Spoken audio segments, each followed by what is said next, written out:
2장 12절입니다.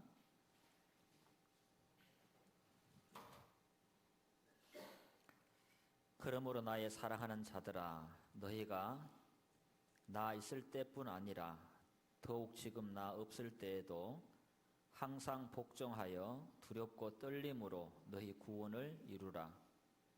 너희 안에서 행하시는 이는 하나님이시니 자기의 기쁘신 뜻을 위하여 너희로 소원을 두고 행하게 하시나니 모든 일을 원망과 시비가 없이 하라. 아멘. 잠깐 기도드리고 말씀 전하겠습니다. 살아계신 하나님 감사합니다. 장차 망해버릴 세상에서 영원히 망하지 아니하는 나라에 갈 수 있는 살아있는 소망을 주시고 세상에 줄 수 없는 위로와 평강을 허락하신 하나님 감사합니다. 영원토록 변함없는 하나님의 사랑을 이 땅에 사는 동안 찬송하게 하시고 이 세상 어떤 것보다 하나님을 사랑하고 하나님의 나라를 소망하며 우리의 꿈과 우리의 욕심을 위해 살지 않고 앞선 믿음의 선진들처럼 복음과 함께 고난받는 삶을 살아가기를 간절히 원합니다. 죄 많고 유혹 많은 세상에서 살아가는 우리 형제 자매들의 삶 속에 하나님 매일 간섭하시고 역사해 주셔서 하나님과 동행하는 복된 삶으로 인도해 주시기 원합니다. 그래서 하나님으로부터 오는 위로와 은혜와 평강 때문에 기쁨 때문에 세상에 어떤 형편 속에 있든지 하나님을 기뻐하고 하나님을 영광스럽게 하는 삶으로 인도해 주시기 원합니다. 주님 오시기 전에 우리 가족들을 주님께로 인도할 수 있도록 저희들에게 성령의 탄식을 부어주시고 간구의 영을 충만하게 하시기를 원합니다. 변하지 않은 가족들의 형편과 상황을 보며 낙심하지 말게 하시고 오직 전능하신 하나님의 능력과 긍휼만을 의지하는 믿음을 더하시기를 원합니다. 오늘 이 시간도 부족한 인생의 하나님 말씀 대언할 때에 우리 형제자매를 지극히 사랑하시는 하나님께서 각 사람의 마음에 따라 믿음에 따라 필요한 양식으로 공급해 주시고 머지않아 우리가 영원한 하나님 나라 그리고 주님의 심판대 앞에 서야 될 인생임을 잊지 아니하고 하루하루를 귀하게 여기는 삶으로 인도해 주시기 원합니다. 예수님 이름으로 기도합니다. 아멘. 오늘 말씀의 제목은 하나님의 소원입니다. 가끔 뉴스를 보면 세상살이 돌아가는 이야기들이 참 복잡하고 뉴스를 보면 볼수록 스트레스를 받습니다. 특별히 경제나 정치 같은 뉴스들은 메인 언론들이 진실을 보도하지 않기 때문에 국민들이 거짓된 보도에 세뇌되어가는 그런 현상들이 옛날이나 지금이나 여전히 있는 것 같습니다.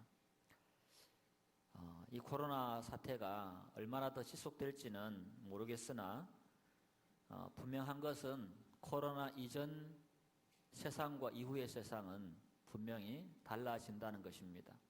그리고 주님께서 오실 날이 너무나 가까워지고 있다는 사실을 한 번 더 깨닫게 됩니다. 코로나로 인해서 개인의 사생활 침해라든지 사람들을 감시하고 감독할 수 있는 그런 인공지능을 국가 차원에서 합법적으로 활용하는 제도들이 여러 나라에 많이 생겨버렸습니다. 그래서 중국에는 CCTV만 지금 한 4억 대, 올해 내년에 한 2억 대를 더 추가로 설치를 한답니다. CCTV가 6억 대, 7억 대가 이제 중국 전역에 깔리는 겁니다. 인구 13억인데 그러면은 그 국민들의 모든 일거수일투족을 다 감시가 가능합니다. 그리고 안면 인식 기술이 중국에서 굉장히 발달을 해가지고 수만 명이 경기장 입장을 해도 그 한 사람 한 사람이 카메라에 딱 들어오면 컴퓨터로 딱 연결돼가지고 이 사람이 어떤 사람인지, 지명 수배자인지, 전과자인지, 의사인지, 변호사인지 신분이 다 체킹이 됩니다. 그래서 전과자들은 그런데 못 가요. 지명 수배자들은 바로 잡히기 때문에. 그렇게 무섭게 지금 인공지능이 발달하고 있는 그런 시대입니다. 그래서 사람 몸에 칩을 심어가지고 신분을 확인한다든지 의료 정보라든지 금융 정보를 담아서 하는 것은 지금 기술적으로는 문제가 없습니다. 그리고 우리나라도 이제 주민등록증을 이 컴퓨터 안으로 다 집어넣는다잖아요. 핸드폰 안으로, 그죠? 디지털 면허증을 앞으로 상용화하겠다. 그렇게 방송도 나오고 있기 때문에 결국 마지막 세계 정부는 모든 국민을 통제할 수 있는 시스템이 갖춰져야 이루어지는 거기 때문에 지금은 그런 기술적인 부분이 거의 준비가 다 되어 있는 시대다. 그런 생각이 듭니다. 그리고 우리가 정말 하나님을 믿는 사람들이라면 히브리서에 있는 말씀처럼 잠시 잠깐 후면 오실 이가 오시리니 지체하지 아니하시리라. 우리는 다 하나님 앞에 서야 하는 사람들입니다. 그리고 로마서 12장에 14장에 있는 말씀처럼 각 사람이 자기 혀로 하나님 앞에 직고한다고 되어 있습니다. 어떤 삶을 살아왔는지, 내가 어떤 동기로 주님을 섬겼고 어떤 동기와 어떤 마음으로 복음을 전했는지, 헌금을 했는지, 봉사를 했는지 우리가 직접 하나님 앞에 고백을 할 뿐 아니라 구름같이 둘러싼 허다한 증인들 앞에 우리의 모든 삶이 다 드러납니다. 그래서 우리가 남은 세월은 오늘 하나님 앞에 내가 선다는 마음으로 사는 사람이 가장 부유한 사람이고 현명한 사람이고 지혜로운 사람이다라는 생각을 해봅니다. 마지막 때가 되면 마귀는 더 많이 그리스도인의 신앙을 무너뜨리기 위해서 그들이 할 수 있는 모든 총력을 쏟아 부을 것입니다. 그래서 세상과의 접촉점을 단절하지 아니하고는 세상에서 어떤 업을 해서 돈을 벌지 말라는 얘기가 아니라 세상의 그 거대한 문화의 힘이 그리스도인의 마음에 파고 들어와서 경건을 무너뜨리고 기도 시간을 빼앗고 묵상의 시간을 찬탈해 나가는 그런 악한, 선해 보이기도 하고 때로는 사실은 악한 그런 세상 문화로부터 세상을 사랑하지 말라고 하셨는데 의도적인 그런 차단하는 우리의 마음에 자세가 없다면 경건은 지켜나갈 수 없는 시대에 우리가 분명히 들어와 있는 것은 사실이다라는 생각을 해봅니다. 그래서 우리가 마지막까지 마음을 지키는 것, 경건을 지키는 것, 또 신앙을 지키는 것이 매일의 과제고 평생의 소원이 되어야 할 줄로 믿습니다. 마지막 때가 가까우면 가장 급한 것이 그렇습니다. 우리 가족들을, 아직 주님 안에 돌아오지 못한 가족을 위해서 정말 날마다 더 많은 시간을 기도해야 되고, 하나님께서 주님 오시기 전에 우리 가족을 구원해서 그날 함께 데려가 주시기를 간구의 끈을 놓지 말아야 될 줄로 믿습니다. 오늘 빌립보서 말씀을 읽었는데요. 이 빌립보서는 사도 바울이 꿈에 마게도냐 사람이 손짓을 해서 건너와서 도와주라.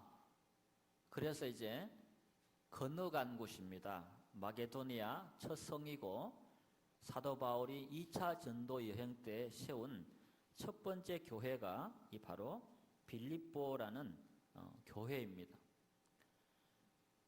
바울이 빌립보에서 사도행전 16장에 나오죠.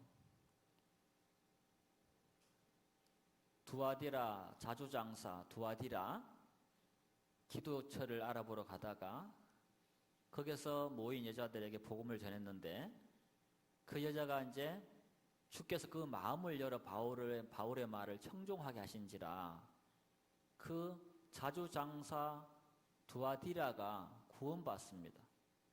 그래서 그 구원받은 두아디라 집에서 이제 빌립보 교회가 시작이 됩니다. 그리고 나서 바울이 점치는 귀신 들린 여종을 고쳐줬는데 그것 때문에 그 귀신 들린 여종의 주인이 점치는 것 때문에 큰 돈을 벌었는데 이제 망해버렸잖아요. 그것 때문에 바울을 핍박하고 구타하고 그래서 바울이 잡혀가지고 빌립보 감옥에 갇히게 됩니다. 근데 그 빌립보 감옥에 갇혀서 실컷 두들겨 맞고 이제 만신창이가 되었는데도 불구하고 바울이 그 안에서 하나님께 찬양하고 기도하니까 하나님의 권능이 빌립보 감옥에 임해서 옥터가 움직이고 지진이 나면서 모든 옥문이 열리고 간수들에 매인 것이 다 풀어져 버리는 역사가 일어납니다. 그래서 그곳에서 간수에게 복음을 전해서 구원받는 그런 하나님의 능력을 또 바울이 경험하게 됩니다. 그래서 이 빌립보 감옥에서 바울이 갇혀서 살고 있을 때 이 빌립보 교인들이 하나님이 분명히 가라고 해서 하나님의 부름을 받고 간 빌립보 지역에서 바울이 고통과 학대와 추방을 당하는 일을 겪게 됩니다. 하나님이 가라고 해서 갔는데 승승장구가 아니고 모든 길이 평탄한 것이 아니라 핍박과 학대와 추방이 따라오고 있었다라는 거죠. 그러나 바울은 옥에 갇혔을 때에도 이 빌립보 성도들이 그런 바울을 특별히 더 사랑했는 것 같아요. 그래서 바울의 옥바라지를 빌립보 교회가 계속 해줬습니다. 그래서 에베소서라든지 골로새서는 교리적인 내용이 많아요. 그런데 빌립보서의 내용을 보면 빌립보 성도들을 향한 바울의 그 개인적인 고마움, 감사, 칭찬이 많이 담겨 있어서 간증적이고 실천적인 내용들이 빌립보서에 담겨 있습니다. 그리고 이 빌립보 교회 안에 내재되어 있던 어떤 분쟁이나 어떤 다툼이나 그런 것들에 대한 권면도 해 나가고 그런 내용들로 갖추어져 있습니다. 그런데 오늘 읽었던 성경 본문 중에 오늘 설교할 내용은 13절입니다. 그 분쟁에 관해서 이제 얘기를 하면서 그래서 예수의 마음을 품으라 그렇게 얘기하고 오다가 13절에 와서는 너희 안에 행하시는 이는 하나님이시니 자기의 기쁘신 뜻을 위하여 너희로 소원을 두고 행하게 하시나니 이런 말씀을 하고 있습니다. 너희가 예수님의 마음을 품어야 된다. 예수님의 마음을 품어라 그렇게 말씀하다가 이제 내가 지금 너희들과 함께 없지만 한동안 목회했던 그 빌립보 교회의 성도들에게 부탁하는 거죠. 항상 복종하여 두려고 떨림으로 너희 구원을 이루어라 그렇게 말하면서 너희 안에서 행하시는 분이 계시는데 그분은 하나님이란다. 그냥 너희들이 막 이기심과 욕심과 어떤 문제 때문에 다투고 있을지 모르겠지만 너희들은 그냥 육신적인 사람들이 아니라 하나님이 너희 안에서 살아 계시는 분이다. 1장 20절에는 바울이 그런 고백을 하잖아요. 나의 간절한 기대와 소망을 따라 아무 일이든지 부끄럽지 아니하고 오직 전과 같이 이제도 온전히 담대하여 살든지 죽든지 내 몸에서 그리스도가 존귀 되게 하라니 이는 내게 사는 것이 그리스도니 죽는 것도 유익함이니라. 바울이 자기가 어떤 마음으로 지금 살고 있는지를 빌립보 성도들에게 간증 형식으로 편지를 쓰고 있어요. 그런데 나의 간절한 기대와 소망은 한 가지밖에 없다. 살든지 죽든지 내 몸에서 그리스도를 존귀하게 하는 것이다. 그리고 내게 사는 것은 그리스도다. 근데 이 빌립보서는 바울이 로마에서 옥중에서 쓴 옥중서신입니다. 에베소서, 빌립보서, 골로새서가 옥중서신이에요. 옥중에서 썼는데도 불구하고 빌립보서에는 한 10여 차례 이상 기뻐하라고 얘기합니다. 기쁨에 관해서 얘기합니다. 그 당시 로마 감옥이 뭐 얼마나 내부 시설이 잘 되어 있겠습니까? 습하고 벌레 기어다니고 그런 열악한 환경 속에서 바울이 기뻐하라고 하는 거죠. 자신이 옥에 갇혀 있지만 예수님 때문에, 그리스도 때문에, 하나님 때문에 그는 옥중에서도 계속 그 하나님이 주시는 기쁨 속에 살면서 너희들이 기뻐해라. 그렇게 얘기를 하는 거죠. 그러면서 내게 사시는 것이 그리스도다. 나는 옥중에 있지만 내 혼자가 아니다. 그리스도가 함께하고 있고 2장 13절의 말씀처럼 하나님이 그 그리스도가 바로 하나님이신데 너희 안에서 행하시는 분이 바로 하나님이란다. 그래서 거듭난 성도 안에는 하나님이 가만히 계시는 분이 아니라 일하신다라는 거죠. 행하신다라는 거죠. 이것은 세상 사람이 이해할 수 없는 놀라운 신비 중에 속하는 것입니다. 이것을 진짜 안다면 하나님을 바라볼 수밖에 없는 거죠. 매일 하나님 제 안에서 어떻게 행하시기를 원합니까? 어떻게 말씀합니까? 근데 사도 요한은 요한복음 14장에서 이런 말씀을 합니다. 14장 15절에서 제가 읽어드리겠습니다. 내가 아버지께 구하겠으니 그가 또 다른 보혜사를 너에게 주사 영원토록 너희와 함께 있게 하시리니 저는 진리의 영이라 세상은 능히 저를 받지 못하나니 이는 저를 보지도 못하고 알지도 못함이라. 그러나 너희는 저를 아나니 저는 너희와 함께 거하시며 또 너희 속에 계시겠습니다. 이 진리의 영, 보혜사가 하나님이 보내주시는데 그 진리의 영이 너희와 함께 거하고 너희 속에 계신다.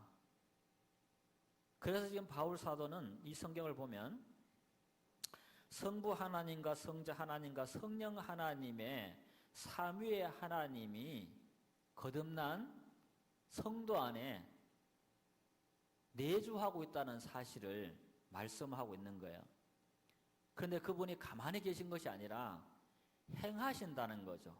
일하신다는 것입니다. 말씀한다는 거죠. 요한복음 14장 26절에는 보혜사 곧 아버지께서 내 이름으로 보내실 성령 그가 너희에게 모든 것을 가르치시고 내가 너희에게 말한 모든 것을 생각나게 하시리라. 내주하시는 삼위의 하나님이 우리와 함께 할 뿐 아니라 우리에게 말씀을 생각나게 하시고 또 말씀하시고 말씀과 더불어 행하신다라는 거죠. 우린 거듭난 사람들은 정말 신령한 사람들인 거예요. 신의 영이 함께하는 사람들인 거죠. 그 우리 한 사람 한 사람은 다이너마이트 같은 존재인 거예요. 우리 한 사람 한 사람이 행하시는 하나님 앞에 연합하고 순종하는 삶을 살아나갈 때 하나님 우리 각 사람을 통해서 이 어두운 세상에 빛이 되게 하시고 죽어가는 영혼에게 복음을 전하게 하시고 정말 궁핍하고 어렵게 사는 사람들을 물질로든 몸으로든 섬기는 삶을 통해서 하나님을 드러내는 일을 우리를 통해서 하실 수 있다라는 사실입니다. 결코 우리는 우리 가족을 위해서 아니면 우리를 위해서만 살도록 부름받은 사람이 아니라는 거죠.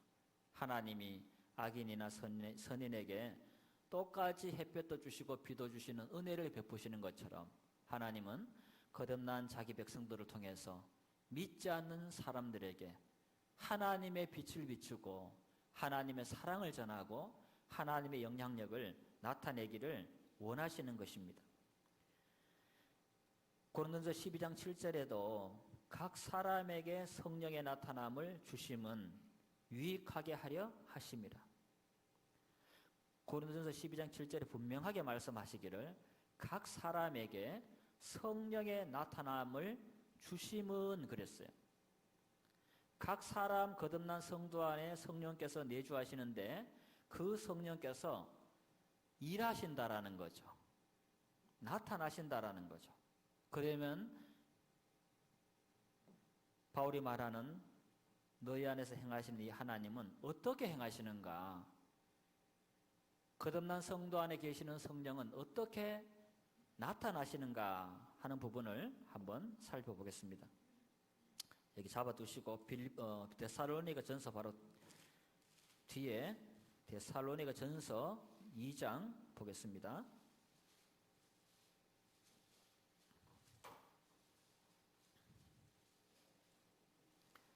하나님은 하나님의 뜻을 이루어 나가실 때 인류 역사 속에서 사람을 창조하기 전에는 천지 창조를 혼자 하셨지만 사람을 창조하신 이후에는 하나님의 뜻과 하나님의 소원을 사람을 통해서 이루어 나가시고 계십니다. 물론 천사도 사용하지만 하나님의 가장 고귀한 사역을 하나님은 사람을 통해서 이루어 나가신다라는 것입니다. 데살로니가 전서 2장 13절 보겠습니다. 이러므로 우리가 하나님께 쉬지 않고 감사함은 너희가 우리에게 들은 바 하나님의 말씀을 받을 때에 사람의 말로 아니하고 하나님의 말씀으로 받음이니 진실로 그러하다. 이 말씀이 또한 너희 믿는 자 속에서 역사하느니라. 아멘. 너희 안에서 행하시는 하나님, 각 사람에게 성령의 나타남을 주시는데 그 성령 하나님은 어떻게 우리 가운데서 일하시고 행하시는가? 말씀을 통해서 하나님은 우리에게 역사를 하는 거예요. 말씀을 통해서. 제가 지금 하나님의 말씀을 전하고 있는데 여기 바울 사도가 지금 뭐라고 하냐? 너희가 우리에게 들은 바. 바울이 설교도 했고 편지도 써서 보냈어요. 여러분도 오늘 하나님의 말씀을 저를 통해 듣고 있습니다. 받을 때에 들은 바 하나님의 말씀을 받을 때에 사람의 말로 아니하고 하나님의 말씀으로 받음이니 진실로 그러하다. 제가 전하는 이 말씀이 제 이야기도 아니고 제 의견이나 제 생각이 아니라는 거죠. 저는 그냥 도구일 뿐이라는 거죠. 오늘 하나님이 전능하신 그분께서 저라는 도구를 통해서 여러분에게 나에게 말씀하시는구나. 하나님이 전능하신 하나님이 지금 나에게 2주일 아침에 일주일 동안 이 말씀을 붙들고 살아라고 하나님 말씀하시는구나. 이렇게 받아야 그것이 실제라는 거예요. 그게 진실로 그러하다. 그게 진짜다. 그게 맞다. 그러면서 하나님의 말씀으로 받을 때 이 말씀이 또한 너희 믿는 자 속에서 역사한다. 문목사 설교도 재미없고 맨날 딱딱한 설교만 하고 문목사 설교로 생각하면 안 된다라는 거죠. 여러분의 영혼에 아무런 유익이 없다는 것입니다. 하나님의 말씀으로 받으면 이 말씀이 너희 믿는 자 속에서 역사한다. 그러니까 하나님은 어떻게 우리 가운데서 행하시는 분이냐? 말씀을 통해서 행하시고 말씀을 통해서 역사하는 분이에요. 그러니까 하나님의 말씀이 우리 안에서 힘있게 역사하려면 어떻게 될까요? 하나님의 말씀을 믿음으로 받아야 되고 하나님의 말씀을 틈만 나면 계속 묵상을 하고 읽어야 되는 거죠. 말씀에 우리의 마음과 생각이 젖어 들어야 되는 거죠. 그래서 말씀의 사람들이 되어야 된다는 겁니다. 내가 가만히 있는데 하나님이 행하시는 게 아니라는 거예요. 물론 하나님께서는 세상을 사랑하고 순종하지 않고 자기 뜻을 따라가는 그런 형제 자매들 안에서도 계속 하나님은 하나님의 소원을 그들에게 부어줍니다. 돌이키라고, 기도해야 되지 않냐고, 말씀을 붙들어야 되지 않느냐고, 예배에 참여해야 되지 않느냐고 계속 양심을 통해서 하나님은 행하십니다. 말씀을 주십니다. 그 사람 1년을 돌이키지 않고 10년을 돌이키지 않을 수도 있지만 하나님의 긍휼과 사랑은 계속되는 거죠. 언제까지? 하나님이 그에게 긍휼을 멈출 때까지 그 하나님의 일방적인 사랑은 계속되는 거예요. 그 하나님의 사랑은 우리의 행위와 상관없이 부어지는 사랑이라는 거죠. 우리는 상대가 어떻게 하는 거 봐가면서 사랑해 주잖아요. 우리는 상대적인 사랑을 하잖아요.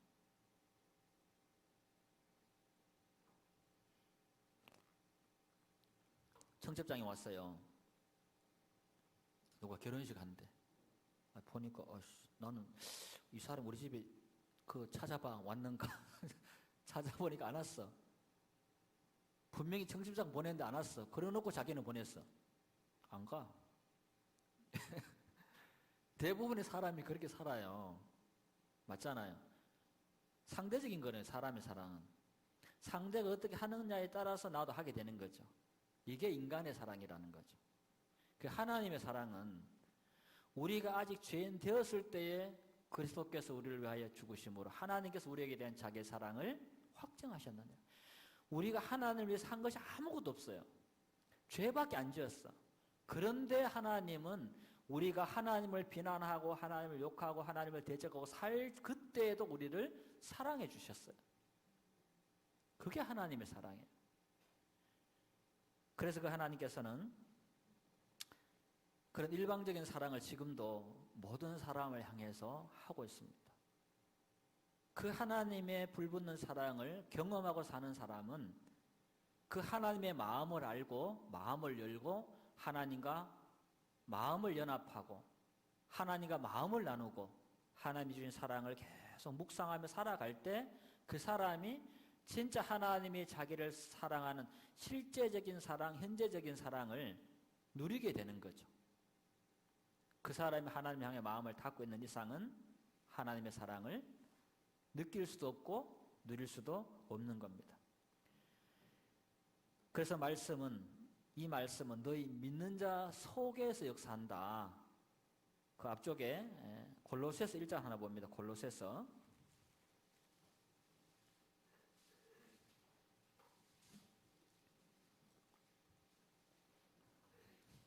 1장 28절 우리가 그를 전파하여 각 사람을 권하고 모든 지혜로 각 사람을 가르치면 각 사람을 그리스도 안에서 완전한 자로 세우려 함이니 이를 위하여 나도 내 속에서 능력으로 역사하는 이 역사를 따라 힘을 다하여 수고하노라. 바울이 성도들을 한 사람 한 사람을 그리스도 안에서 완전한 자로, 이 완전이라는 말이 퍼펙트가 아니에요. 완벽한 흠이 없는 그런 뜻이 아니라 그리스도 안에서 장성한 자로 세우려 한다는 거죠. 성장을 시켜가기 원한다라는 거죠. 이 땅에는 어느 누구도 완벽한 그리스도인은 있을 수가 없습니다. 존재할 수가 없어요. 왜냐하면 죄성이 남아있기 때문에. 그리고 나는 하나님께 완벽하게 순종한다 자신할 수 있는 사람이 아무도 없어요. 그래서 바울이 29절에 이를 위하여 그리스도 안에서 형제자매 한 사람 한 사람을 장성한 자로 세워나가기 위해서 나도 내 속에서 능력으로 역사하는 이 역사를 따라 힘을 다하여 수고한다. 바울이 막 자기 마음대로 막 자기 열심히 붙잡혀서 막 가서 전도하고 막 상담하고 막 설교한 게 아니고 바울 자신 안에 자신 속에서 역사하는 능력이 있다 이 말이에요. 바울 안에 바울의 마음과 바울의 생각과 바울의 삶에 그 복음을 전하고 성도들이 믿음을 세울 수 있는 그 힘을 공급하는 능력의 근원이 있었다는 거죠. 자신 속에서 그 능력이 일한다, 행한다, 역사한다 그 말이에요. 바울 안에서 역사하는 이 능력이 뭐냐는 거예요. 성령의 사역입니다. 성령의 사역. 성령께서 먼저 각 사람들 안에 역사를 시작을 해야 죄에 관한 말씀을 들으면 그 말씀을 가지고 성령께서 그 사람 안에 역사를 해야 그 사람이 회개하고자 하는 마음이 일어나는 거예요. 하나님의 간섭 없이는 어떤 누구도 회개의 마음을 가질 수가 없어요. 그래서 바울은 자기 속에서 능력으로 역사하시는 하나님, 성령의 역사를 따라 힘을 다하여 수고했다 이렇게 고백을 합니다. 그래서 빌립보서에 있는 말씀처럼 거듭난 성도 안에서는 하나님이 행하시고 계시고 성령께서 일하고 계시고 예수님 그리스도께서 살아계신다라는 사실을 바울은 여러 서신서를 통해서 말씀을 하고 있습니다. 우리 형제 자매님들 안에도 어느 누구도 이길 수 없고 어느 누구도 해할 수 없는 전능하신 하나님이 함께 하시기 때문에 이 세상 누구 앞에서든지 어떤 환경 속에 가운데 있든지 두려워하거나 걱정할 필요가 없다라는 것입니다. 그런데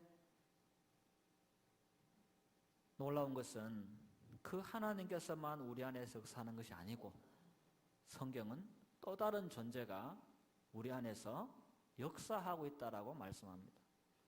로마서 우리 7장을 가보겠습니다. 로마서 7장.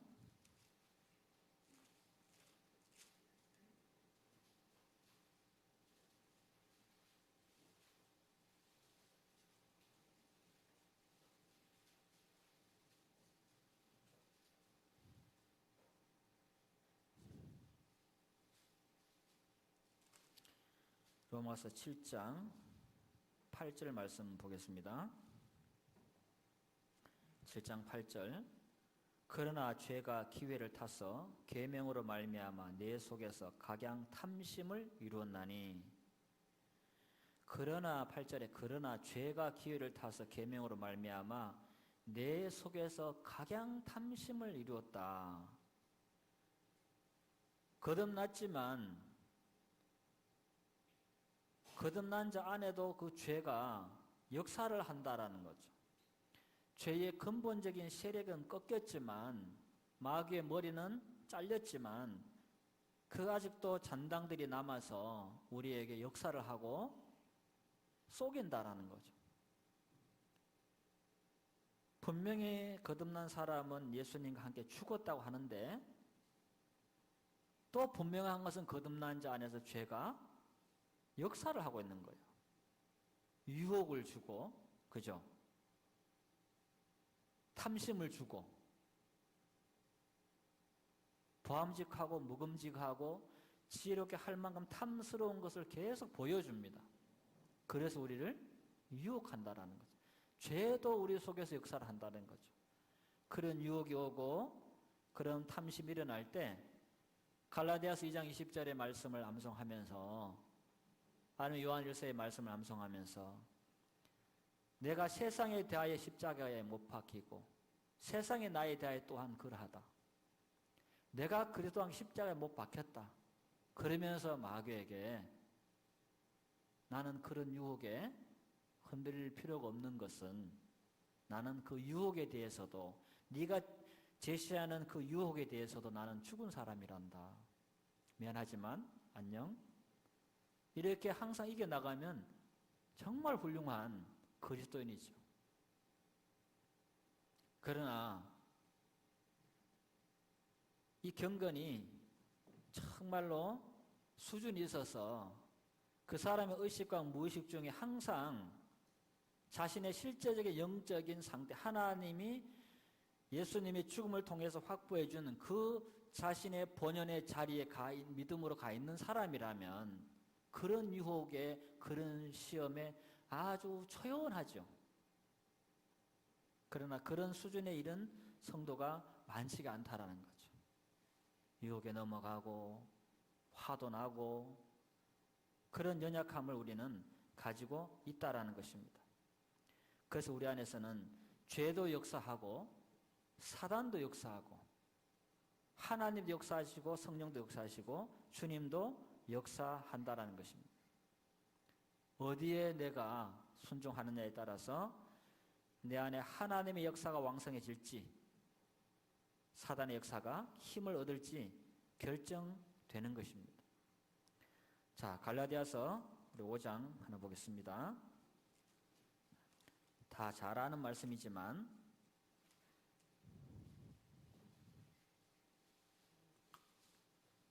하나님의 말씀처럼 주야로 이 말씀을 우리가 묵상하고 그 말씀을 우리 마음에 새겨야 될 줄로 압니다.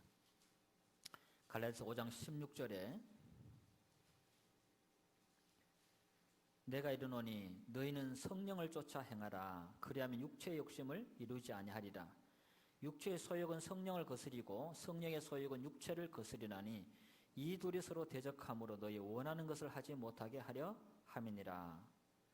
너희가 만일 성령이 인도하시는 바가 되면 율법 아래 있지 아니하리라. 거듭난 사람 안에도 육체의 소욕과 성령의 소욕이 공존하고 있다. 육체의 욕심을 이기는 방법은 한 가지밖에 없다. 성령을 쫓아 행하는 것이다. 성령의 소욕을 따라 행하는 것이다. 이것이 순종이고 이것이 승리하는 신앙의 비결 중에 하나다라고 말씀하고 있는 것입니다.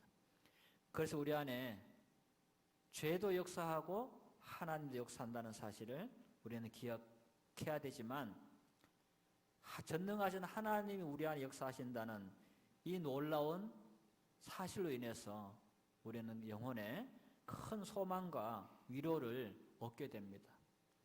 죄가 아무리 힘이 세더라도 우리가 전능하신 하나님을 붙들면 그 하나님께서 우리 안에 죄의 세력을 멸하시고 약화시켜 주실 줄로 믿습니다. 아들을 낳거든 그 이름을 예수로 하라. 제가 자기 백성을 저희 죄에서 구원할 자다. 그렇게 말씀했습니다. 예수님이 우리를 구원하신 것은 단순히 우리를 저 지옥 불에서 건져내기 위해서 오셨다고 말하지 않고 자기 백성을 저희 죄에서 구원하려 하시는 분이다. 죄의 지배로부터 죄에 굴복하고 넘어지는 삶으로부터 구원하려고 예수님 오셨다라는 거죠. 그래서 예수님은 우리는 할 수 없지만 로마서 8장에 있는 말씀처럼 육신이 연약하여 할 수 없는 그것을 하나님은 하시나니 우리의 의지와 우리의 결심으로는 죄를 못 이기지만 육신이 연약하여 우리의 결심으로는 죄를, 우리의 의지로는 죄를 못 이겨요. 우리가 우리의 의지로만 죄를 이기려고 하면 반드시 실패하게 되어 있습니다. 그러나 하나님을 의지하면 그 하나님께서 우리로 하여금 죄를 이길 수 있는 힘을 공급해 주겠다라고 약속하신 것이 성경이라는 거예요. 우리가 그분을 의지하기만 하면 우리는 많은 죄의 지배로부터 벗어나서 살 수가 있다라는 것입니다. 그래서 하나님께서 거듭난 성도 안에서 말씀으로 행하신다. 말씀으로 역사를 하신다. 그런데 그 하나님의 말씀을 우리 안에 역사하면 어떤 마음이 드느냐? 빌립보서 2장 13절에 있는 말씀처럼 너희로 소원을 두고 행하게 하신다. 하나님을 향해서 살고 싶은 소원이 말씀이 내 안에 역사할 때 일어나는 거예요. 말씀이 역사 안 하면 내 안에 하나님을 향하여 살고 싶은 소원이 안 일어나. 역대하 34장을 한번 가보겠습니다. 역대하 34장.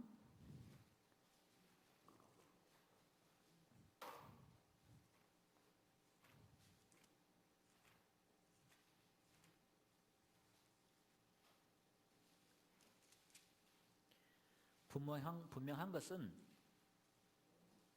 하나님, 내 안에서 하나님을 위해서 살고 싶은 소원이 일어나는 것은 언제나 내게서 나는 게 아니에요. 하나님이 내 안에서 행하시기 때문에 일어나는 마음의 현상이에요. 그래서 하나님을 향해서 뭔가 살고 싶은 마음, 막 간절하게 기도를 하고 싶다거나 말씀을 자꾸 보고 싶다거나 이런 것은 하나님이 지금 내 안에서 일하고 계시는 거예요.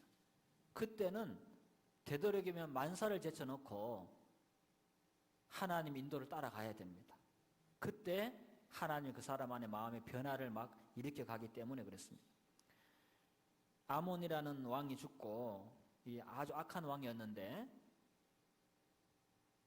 참 그러니 모르는 것 같아요. 아버지는 므낫세도 악한 왕이고 할아버지도 악한 할아버지고 아버지도 아주 악한 왕이었는데 그 다음에 그 다음 왕이 누구냐? 요시야예요. 요시야. 아버지는 개차반으로 살았는데 아들이 너무 사랑스럽게 하나님을 잘 섬기는 아들이 나왔어요. 얼마나 복입니까?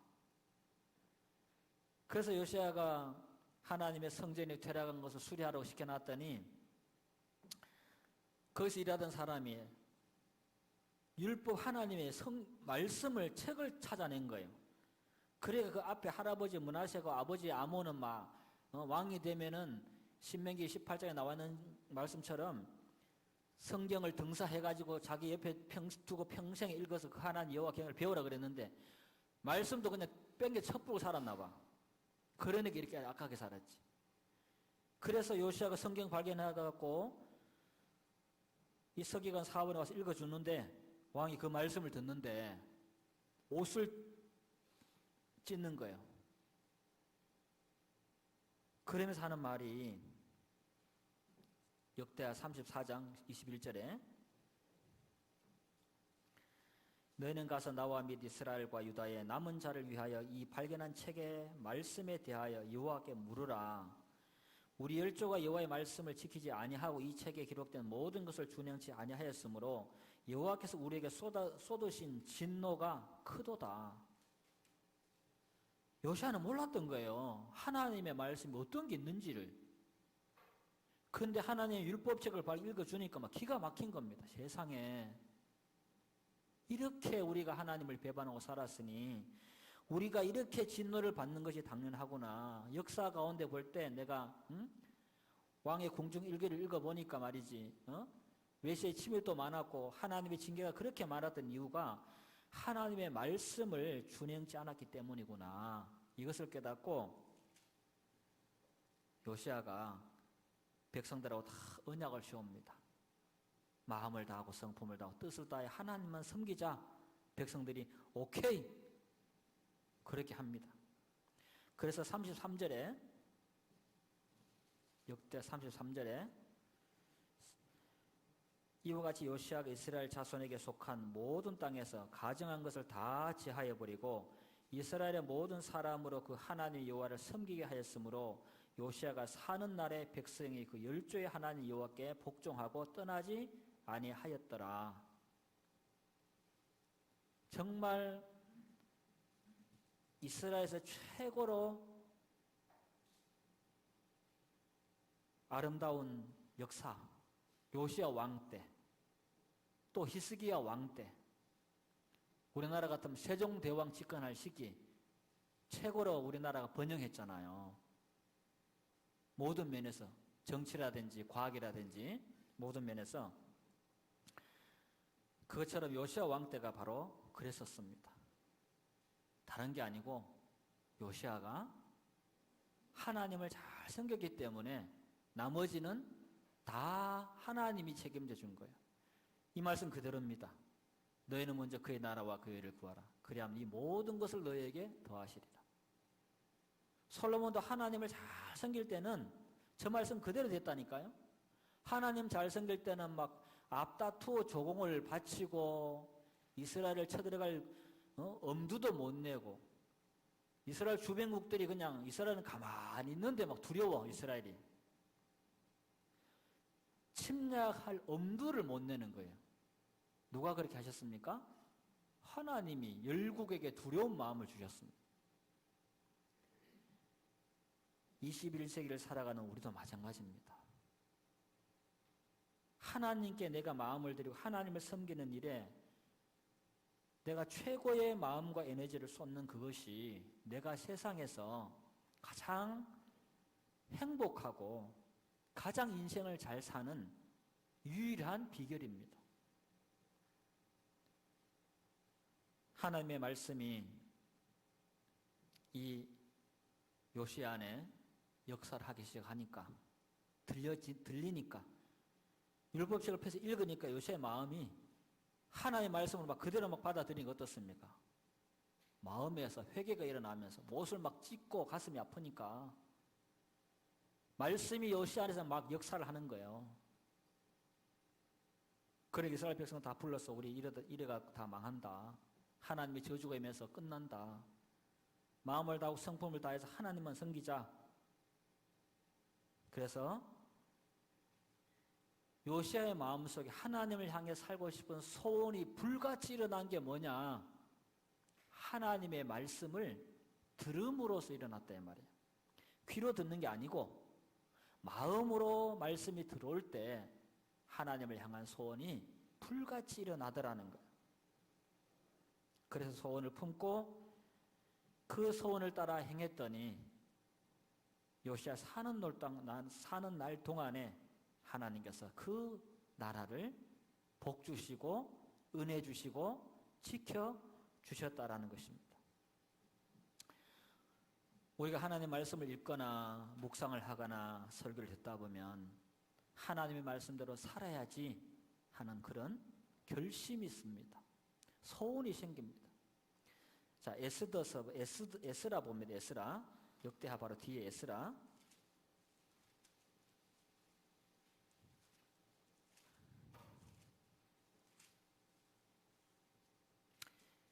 에스라 7장 6절 봅니다. 에스라 7장 6절.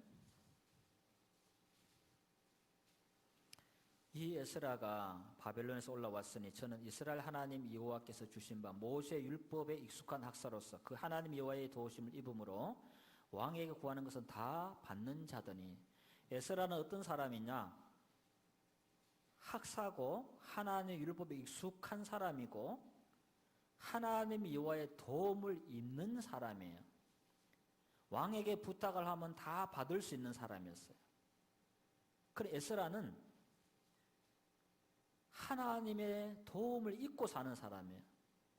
그러니까 에스라는 어떤 사람이냐? 말씀의 사람이고 기도의 사람이라는 걸 알 수 있습니다. 율법에 익숙한 학사였어요. 그냥 지식만 많은 사람이 아니라 그 말씀이 자기 삶 속에 적용되는 사람이었고 그 말씀에 적용하기 위해서 에스라는 묵상하는 사람이고 기도하는 사람이었다는 거죠. 그러니 하나님의 도움이 항상 있었던 사람. 그리고 성경을 계속 보다 보니까 에스라가 10절에 에스라가 여호와 율법을 연구하여 준행하며 율례와 규례를 이스라엘에게 가르치기로 결심하였더라. 내만 알아서 안 되겠다. 하나님의 백성들에게 이 말씀을 가르쳐야 되겠다 하고 그 불같은 소원이 일어나서 굳은 결심을 하게 됩니다. 그리고 그 뒤로도 에스라는 뭘 했겠습니까? 계속 하나님의 도움을 입어요. 그 말은 에스라는 계속 말씀을 붙들고 산 사람이고 기도에 집중했던 사람이라는 것을 알 수 있는 거예요. 그 말씀을 통해서 그 기도를 통해서 에스라는 자신의 결심을 실행에 옮길 수 있는 능력을 공급받은 거예요. 하나님의 백성들이 하나님을 위해서 살고 싶지 않은 사람이 누가 있습니까? 그런데 결심한 만큼 살아내지 못하는 이유가 뭐냐? 실패의 원인이 있습니다. 그게 뭐냐 하면 말씀을 듣다 보면, 경건서적을 때로는 읽다 보면, 하나님의 말씀을 묵상하다 보면 하나님의 말씀대로 하나님을 위하여 살고 싶은 원래 주신 그 본성이 확 살아난다 이 말이에요. 그러면 결심이 서는 거예요. 네, 주를 위해 살리라. 누가 그랬습니까? 베드로가 그랬잖아요. 내가 이제 십자가에 못 박혀 죽는다. 예수님 그러니까. 절대 주님에게 그런 일이 일어나지 않을 겁니다. 나 주님을 위해서 내가 목숨을 버릴 겁니다. 아니, 너는 오늘 닭 울기 전에 3번 나를 부인할 거야. 예수님 뭔 말씀을 그렇게 섭섭한 소리를 하냐고. 나 베드로예요, 예수님. 예수님을 위해서 내가 기꺼이 죽을 수 있는 베드로라니까요, 예수님. 저를 못 믿으세요? 아니, 너는 3번 나를 부인할 거야. 다 굴기 전에. 자, 베드로가 예수님의 말씀을 듣고 제자 훈련 받으면서 예수님이 하는 그 많은 표적과 기적과 능력을 보고 그 수많은 비난 앞에서도 조금도 인상 한번 쓰지 않는 그 예수님의 진정한 평안과 그 거룩한 인품을 옆에서 보면서 마음으로 예수님을 얼마나 흠모했겠습니까? 이런 분을 위해서라면 내가 언제든 죽어도 좋아. 그런 마음이었다 말이에요, 베드로가. 예수님의 설교도 막 너무 감격스럽고 막 설교하면 막 너무 좋은 거지. 그리고 너무 피곤해서 막 일어났더니만 자기는 늦잠 잤는데 저쪽에 보니까 예수님이 언제 일어난지도 모르는데 무릎 꿇고 기도하고 계시는 거예요. 기도하는 목소리만 들어도 막 내용도 그렇고 목소리도 그렇고 막 너무 감명을 받아서 주님, 우리도 기도 좀 가르쳐 주세요. 예수님의 일거수일투족을 통해서 베드로는 막 감격 속에 산 거예요. 그 예수님 죽는다니까. 만약에 그런 일이 생기면 내가 목숨을 걸고 내가 예수님 내가 지키겠습니다. 내가 예수님 대신 죽겠습니다. 베드로가 거짓말한 게 아니에요. 그 소원이 불붙었기 때문에. 베드로의 진심이었기 때문에. 그런데 예수님 잡혀가고 예수님 어떻게 되는가 보자 하고 이제 불 쬐면서 구경하고 있으니까 너도 예수님이 제자다 그러니까 베드로가 깜짝 놀래가지고 이 사람 잘못 봤다고 왜 이러시냐고 당장 부인합니다. 예수님 저 잡혀가지고 죽게 생긴 나도 잡히면 죽겠구나. 두려움이 임한 거예요. 그 두려움은 일반적인 두려움이 아니에요. 영적인 두려움이에요. 베드로는 굉장히 다혈질이고 두려움을 모르는 성격의 사람이에요. 근데 영의 세계는 달라요. 아무리 인간적으로 용감하고 막 포악하고 두려움 없이 사는 그런 남자라도요. 영적인 두려움이 임하면 꼼짝을 못합니다. 그래 베드로가 예수님을 부인하고 그래 예수님이 씩 돌아봤는데 3번 부인했던 베드로하고 눈이 딱 마주쳤단 말이에요. 그 순간 베드로가 예수님의 말씀이 생각난 거죠. 네가 오늘 밤에 닭 울기 전에 3번 나를 부인할 거다. 베드로가 정말 부인하려고 작정한 게 아니에요. 자기 힘으로는 그 두려움을 극복할 수 없었기 때문에 생명을 부지고자 순간 비겁해진 거예요. 밖에 나가서 심히 통곡하며 베드로가 웁니다. 내 주님을 내가 이렇게 배반했구나. 그게 베드로였습니다. 그랬던 베드로가 사도행전 2장 이후에 오순절 이후에 베드로가 성령의 충만함을 입고 거꾸로 십자가에 못 박혀 죽을 때까지 복음을 위해서 살다가 기꺼이 못 박혀 죽습니다. 원래는 바로 십자가에 못 박으려고 했대요. 전승에 의하면. 그때 베드로가 말했답니다. 우리 예수님이 십자가에 못 박혔는데 내가 어떻게 똑같은 모양으로 바뀔 수 있냐. 나는 거꾸로 좀 못 박아줘라. 그래가지고 베드로를 거꾸로 못 박아서 죽였답니다. 내가 주님을 위해서 목숨을 버리겠습니다. 이거는 뭡니까? 베드로의 결심이에요. 각오예요. 그러나 예수님을 위해서 목숨을 버릴 수 있는 그 능력은 베드로에게 없었던 거예요. 누구에게 있습니까? 하나님께 있습니다. 그게 우리 연약함을 인정하는 겁니다. 그리고 베드로가 성령의 능력으로 순교했습니다. 그리고 베드로가 그 믿음을 지킨 이유는 누가복음 12장 32절에 예수님이 이렇게 말씀합니다. 내가 너를 위하여 네 믿음이 떨어지지 않기를 기도하였노니 너는 돌이킨 후에 네 형제를 굳게 하라. 베드로가 끝까지 믿음을 지킬 수 있었던 것은 누구의 기도 때문에? 예수님의 기도 때문인 겁니다. 그러니까 내가 신앙을 잘하든 복음을 많이 전하든 헌금을 많이 하든 순교할지라도 자랑할 것은 예수님밖에 없는 거죠. 자기 능력으로 그렇게 산 게 아니다 이 말이에요. 오늘 우리 형제자매들 여기 나와 앉아 계십니다. 여러분이 신앙이 좋아서 이런 게 아니고 주님께서 여러분의 믿음이 떨어지지 않도록 기도해 주신 결과가 오늘 앉아 예배를 드리고 있는 거예요.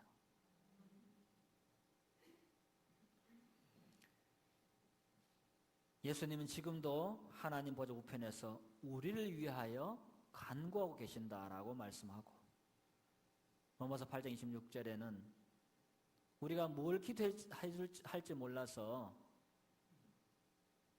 때로는 육신의 필요를 위해서 많이 구하지만은 우리 성령께서는 말할 수 없는 탄식으로 우리를 위해서 친히 간구하고 계신다라고 기록합니다.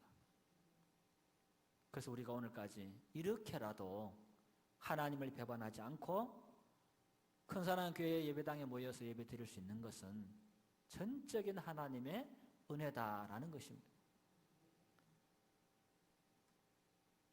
그래서 베드로는 그 결심이 잘못된 결심이 아니고 나쁜 결심이 아니고 정말 진심이었지만 그 결심을 지킬 수 있는 실행할 수 있는 능력은 베드로 자신에게 없다는 사실을 처음에 몰랐던 거예요.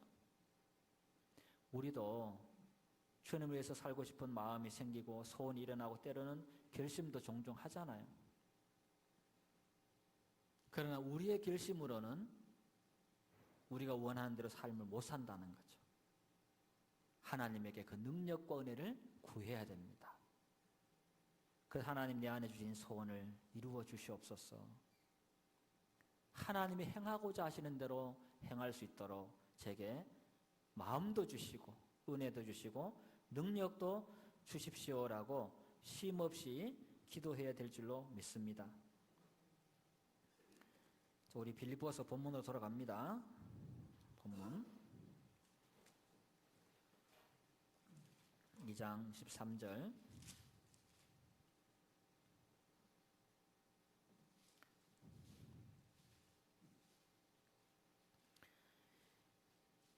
(13절입니다) 너희 안에서 행하시는 이는 하나님이시니 자기의 기쁘신 뜻을 위하여 너희로 소원을 두고 행하게 하시나니.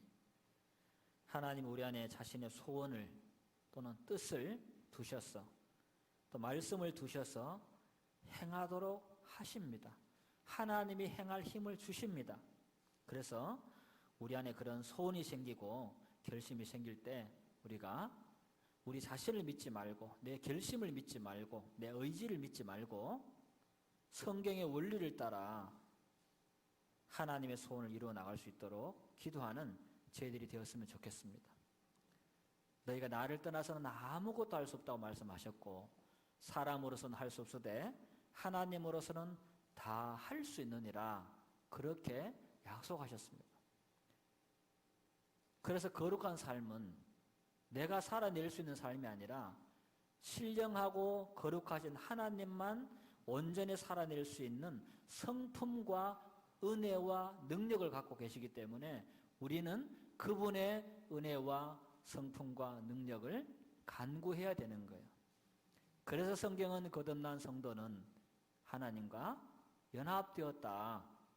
너희들 안에 이미 그렇게 살 수 있는 모든 자원을 가지고 있다.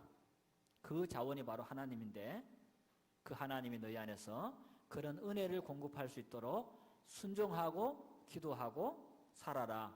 그렇게 말씀하시는 겁니다. 그래서 오늘 말씀의 제목처럼 하나님의 소원은 그렇게 해서 우리 안에 이루어지고 하나님 뜻이 확장되고 하나님의 영광을 받으시고 우리는 하나님과 동행하고 쓰임 받음으로 그 하나님 주시는 기쁨이 날로 커질 줄로 믿습니다. 한 주간도 하나님 말씀 붙드시고 승리하시기를 주님의 이름으로 축원합니다. 기도하겠습니다. 하나님 감사합니다. 언제나 살아서 때마다 일마다 우리에게 말씀해 주시고 그 말씀에 감격으로 감동으로 우리가 살아갈 수 있는 자들 되기를 원합니다. 우리 안에 언제나 하나님의 소원과 하나님의 열심을 부어주셔서 우리가 하나님의 은혜와 능력을 힘입어 하나님의 소원을 따라 살아갈 수 있도록 은혜 베푸시기를 원합니다. 오늘도 귀한 시간 허락하신 하나님 감사합니다. 예수님 이름으로 기도합니다. 아멘. 네, 감사합니다.